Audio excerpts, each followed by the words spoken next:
You can hear the refinery is on, and there's 303, I guess that's kilograms of uranium. Hey, that's pretty good. You'll see that for each, it looks like kilogram of uranium, we're getting less than 0.01 of a uranium ingot. It's very, very minuscule. So we started out, I think, with 2 kilograms of uranium ingots. So it's slowly going to be building that up. And as it does, then of course our current fuel level will last much longer. So at this point, all I really need to do is keep drilling the uranium here, and everything will be going down right into there where I want it to go. Welcome to gravity mining. I mean, I guess that's probably the best name for it. So I'll go ahead and I'll get the rest of this uranium here, and then we'll move on to some iron. Look at that. We've got iron right here on the other side. Now, if I go out too far, then, you know, and I'll even show you guys what will happen as we get out a little bit too far. It may not actually get picked up by our gravitational field to go into exactly where we want it to go to. But as you can see, everything is looking really good right now.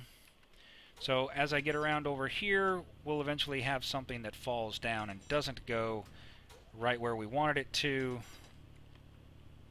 There we go. So we just had a piece of stone, a couple of pieces of stone, and even that one there that came around this side here will actually get picked up and pulled in.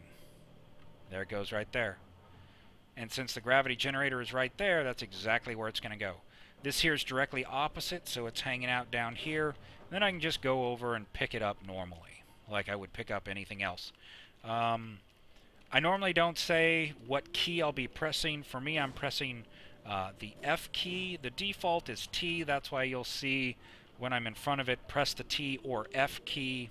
The T key for me was just too much of a stretch, because sometimes I'll be flying around and just holding down the key that I need to pick stuff up.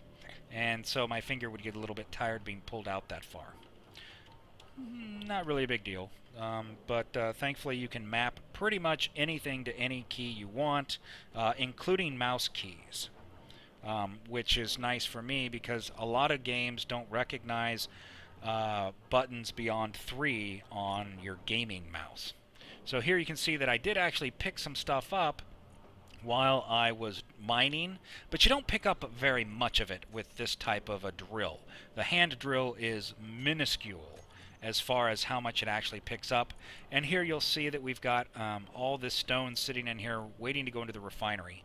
But we also have 4,600 kilograms of uranium ore now. So that'll be plenty of fuel for us to really get going. And then eventually I will be getting rid of this stone. I'll just be tossing it. But I'll do that eventually, but before it actually gets to really processing it. One of the things with stone is it can be used to make gravel. Gravel is then used for a couple of things, one of which is nuclear components to build another reactor, and another item is cement. So let's go ahead, and so far you've seen me use the basic left mouse button to drill, and that breaks off little pieces. If I come over here to an area where, well, maybe this small rock isn't a good idea, I'll do a little bit right here.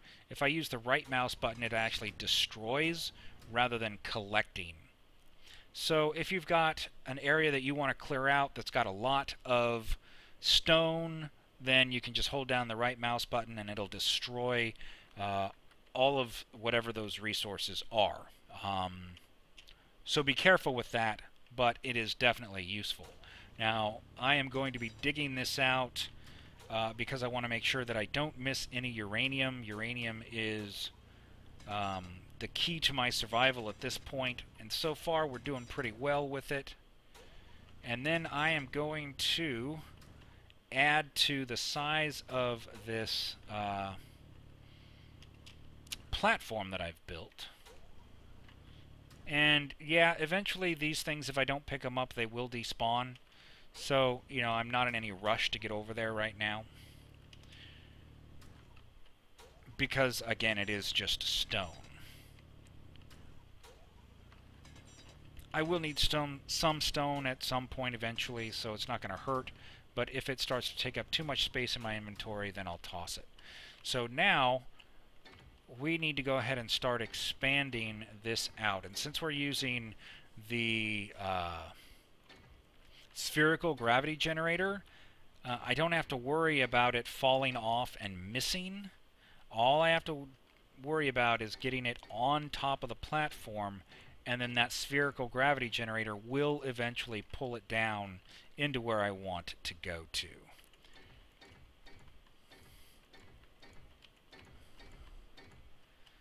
Alright, that's probably a good enough bit now. And because of my orientation, I can... Oops, wrong button. I can turn off my jetpack, and I can walk somewhat. There's a little bit of an angle because of where the center of gravity is. But as long as there's enough, I guess, purchase, you could say, for my feet, then I won't actually fall in. But if I go out too far, then I'll actually start falling. But I'll fall towards my ship because, of course, it's a spherical gravity generator. So I like to use gravity as much as I can to save on my power usage. So all I'm going to do right now is I'm going to go and start collecting some more resources here. And for those of you that are interested in playing on the Shade Crest server, you can find it in the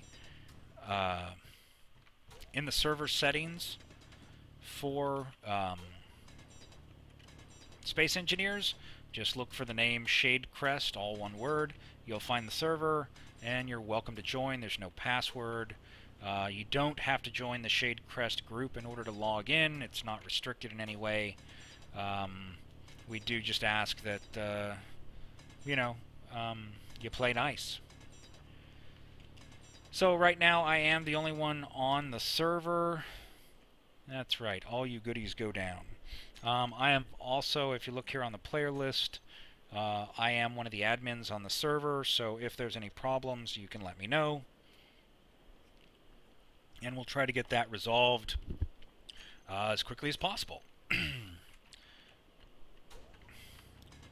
So other than that, for right now, I'm just going to be gathering resources. For my YouTube channel, I will probably go ahead and cut some of this out. For the stream, sorry, gotta get resources. And let's see, my energy's already getting low. Oops.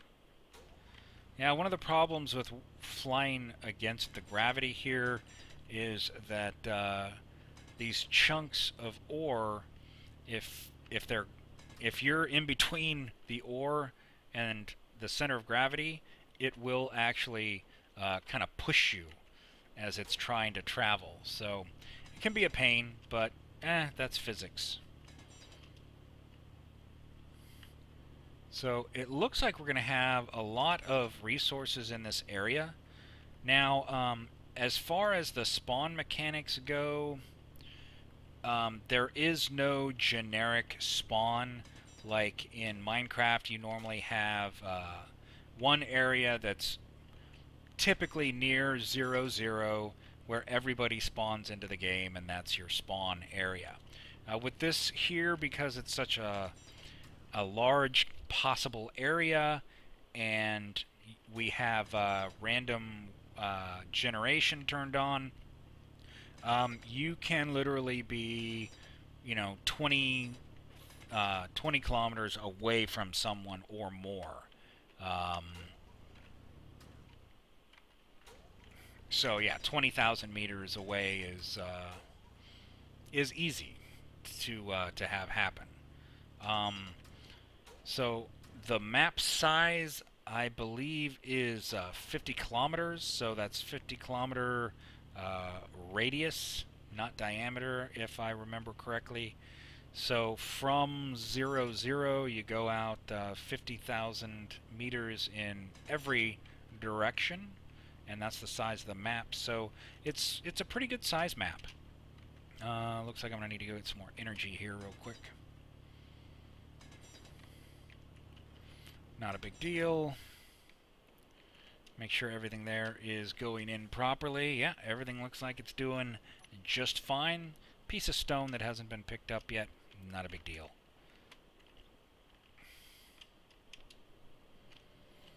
And you can see there's quite a bit that I was digging out that didn't actually go in. But again, like I said, not a big deal.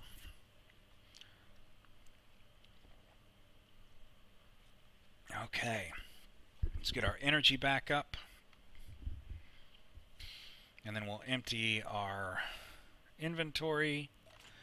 And you just need to keep an eye on our oxygen, which is it's down below 70%. Not a big deal. The only thing I'm going to put in here is the iron.